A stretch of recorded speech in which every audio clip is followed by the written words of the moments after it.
Assalamualaikum warahmatullahi wabarakatuh. Apa kabar anak solih-solihah? Tetap semangat ya belajarnya, meskipun belajar hari ini masih belum tatap muka.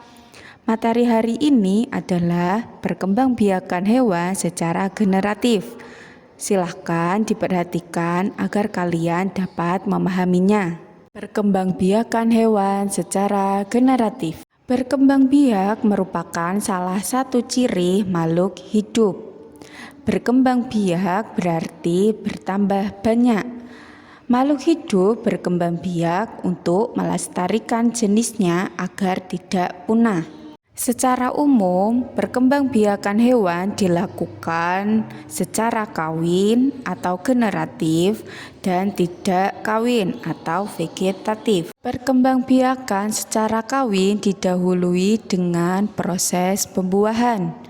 Pembuahan terjadi jika sel kelamin betina atau sel telur atau ovum dan sel kelamin jantan atau sperma bersatu. Hasil pembuahan ini disebut dengan zigot. Zigot tumbuh menjadi embrio atau janin. Embrio inilah yang kelak menjadi individu baru. Proses pembuahan dapat terjadi di dalam tubuh maupun di luar tubuh hewan. Pembuahan di dalam tubuh disebut dengan fertilisasi internal. Contohnya pada unggas yaitu ayam, itik, reptil, ular, kadal, dan pada mamalia yaitu kambing, sapi, paus, dan lain sebagainya. Sedangkan pembuahan di luar tubuh disebut dengan fertilisasi eksternal. Contohnya pada ikan dan katak. Perkembangbiakan hewan secara generatif atau kawin dibedakan menjadi 3, yaitu ovipar, vivipar, dan ovovivipar.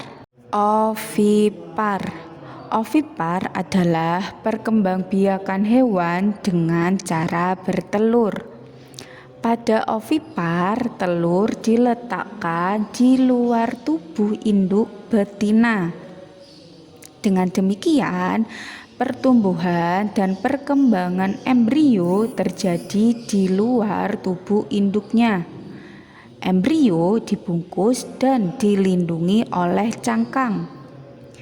Di dalam telur juga terdapat kuning telur sebagai cadangan makanan bagi embrio. Setelah embrio tumbuh sempurna, telur akan pecah dan keluarlah individu baru.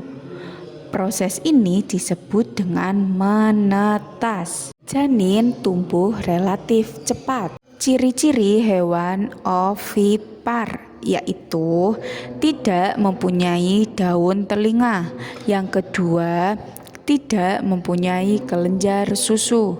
Yang ketiga, tidak menyusui anaknya.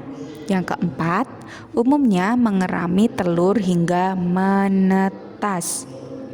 Contoh hewan ovipar yaitu ayam, katak, kupu-kupu, burung, ikan, dan sebagainya. Vivipar adalah perkembangbiakan hewan dengan cara beranak atau melahirkan. Pada vivipar, sel telur dibuahi oleh sel sperma di dalam tubuh induknya. Setelah terjadi pembuahan, akan tumbuh embrio dan berkembang di dalam rahim. Induk betina akan mengalami masa kehamilan. Janin mendapat asupan makanan dari induknya melalui plasenta. Janin yang telah berkembang sempurna akan dilahirkan sebagai individu baru. Induk betina akan menyusui anaknya. Pertumbuhan pada vivipar yaitu janin relatif lebih lambat. Ciri-ciri hewan vivipar yaitu yang pertama, mempunyai daun telinga. Yang kedua, memiliki kelenjar susu. Yang ketiga, umumnya memiliki penutup tubuh berupa rambut, kecuali paus dan lumba-lumba. Yang keempat, umumnya berasal dari kelompok mamalia. Contohnya yaitu kucing, kambing, sapi, paus, singa, harimau, gajah, dan lain sebagainya. Yang ketiga yaitu ovovivipar. Ovovivipar adalah perkembangbiakan hewan dengan cara bertelur dan beranak atau melahirkan. Embrio hewan ini berkembang di dalam telur yang masih berada di dalam tubuh induknya. Setelah cukup umur, embrio akan menetas dan keluar dari tubuh induknya seperti melahirkan. Tidak memiliki kelenjar susu dan tidak menyusui anaknya kecuali platypus. Contoh hewan dari ovovivipar yaitu kadal, bunglon, ikan hiu, ikan pari, iguana, dan beberapa jenis ular. Nah, ini adalah persamaan vivipar, ovovivipar, dan ovipar.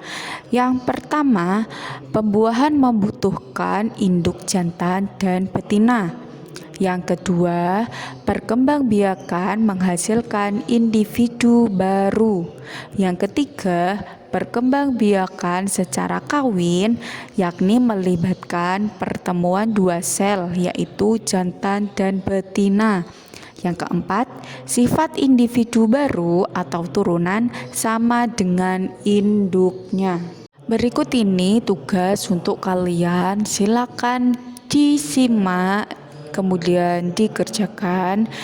Sekian penjelasan tentang perkembangbiakan hewan secara generatif.